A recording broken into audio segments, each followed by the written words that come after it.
You've made a documentary about this, which is Yeah. going to be broadcast tonight, Anxiety and Me. Was that a tough decision, you know, to kind of go public, if you like, on... I talk about it, Yeah. but like you just little bits. Yeah, so yes and no. It wasn't easy, but yes, because I wanted to, because it's important to talk about it, and no, because what on earth, like that's quite a lot of yourself to give up. Yeah, so no, it was tough. I mean, as you say, you have spoken about it a little bit before and you've spoken about it on the show, but actually going into the origins of your anxiety is something that you tackle in the programme. I mean, for a long time you've spoken about your anxiety. Did you ever pinpoint it back to that moment where you were bullied in school? Or is doing this documentary, was that the first time you realised, oh, hold on a second, that's my trigger? Yeah, I mean, when you have anxiety, and like I kind of learnt that I've got panic disorder as a grown-up.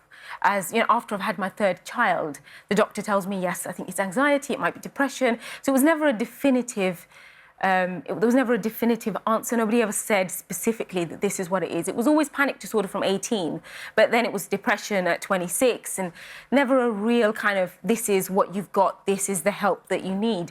But to actually sit down with somebody and talk about, like really go back. I mean, it wasn't even about the panic attacks. It was about, right, let's go all the way back. And all that stuff that you just kind of bury, you have to unravel all of that. And that's quite scary, because I think when you're a parent, when you've got kids to look after, you just want to be this kind of, I'm looking after my kids and I'm strong and I'm going to deal with whatever comes my way.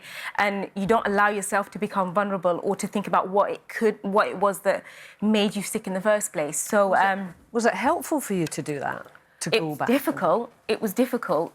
And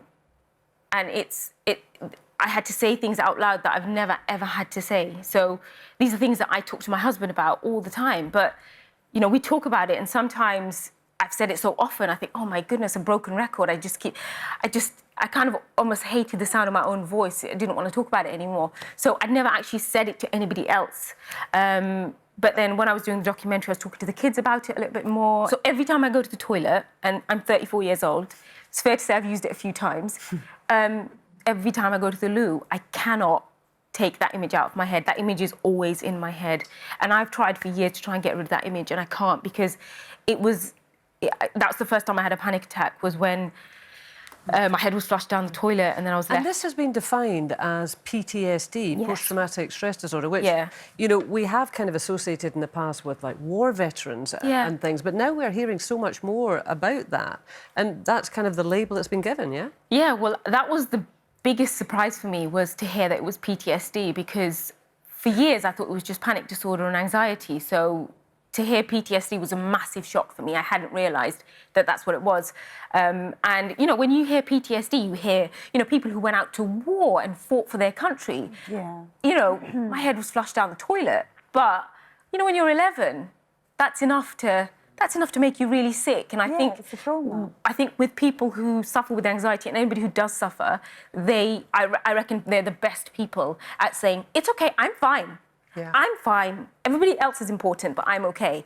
I'm fine, I'm doing just fine. And I became used to just saying, I'm fine, it's just anxiety. Sometimes that's the best distraction, though, isn't it? Because if you continue to make yourself look fine, you're not thinking about the anxiety. Yeah. And I think that's why a lot of those people are good at that.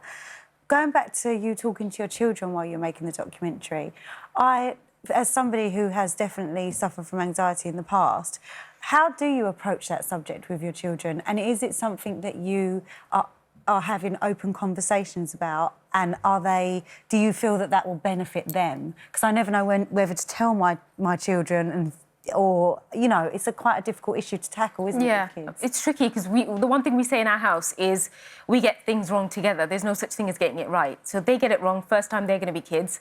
It's the first time I'm going to be a mum, so let's just get it wrong together. And that's what we do. That's how we meet in the middle. And I think there's no right or wrong answer. And the reason why I think I suffered even more was because I didn't talk to anyone. And I think it's taken me this many years, and I've only ever, my poor husband, I get offloaded on my husband so often. It's like, come on, let's share this out now. I think it's too much for him. So I talk to my kids and I openly tell them, you know, as they've become older, sort of into their teens now, I talk to them more about, you know, bullying and talking. And I think it's not about it's about just talking. And that's why I did this documentary, is because all these years I've had this panic disorder. You know, I've learned so much more about it, but we just don't talk, you know, and I know... Have kids seen the documentary? No, they haven't. Will they? They will watch it tonight. My eldest will watch it tonight. The other two are going to... One's got SATs, so he's going to bed. And the younger one's busy with all her stuff, so they're going to bed, but they're going to watch it in the morning. Can I ask you something? Earlier we were talking about eating together, and Stacey and I, this end of the table, we eat together. Yeah. We want to Oh, eat you round the know table. that she's going to say. Yeah, you're very, very busy, and your husband's busy. Do you eat together? Absolutely, yeah. We try our best. I mean, I'm not going to say we eat every single meal together, because sometimes we just can't make that happen. So that's what FaceTime's for. So sometimes I'm just at the end of the table, I'm like, make sure you finish those vegetables. So, yeah, we try and eat together. But the thing is, Nadiya, you know, when you shout, hey, kids, it's dinner, they're going to go, great. When I shout that with my kids, they go, oh, no! You'd be surprised. It's difficult to get them to the table. It's been lovely to have you here again, Nadiya, and the documentary Anxiety and Me goes out tonight on BBC One. If you've been affected by anything that Nadiya's been talking about today, then there are details of helplines on our website. But let's say thanks to Nadiya Hussain.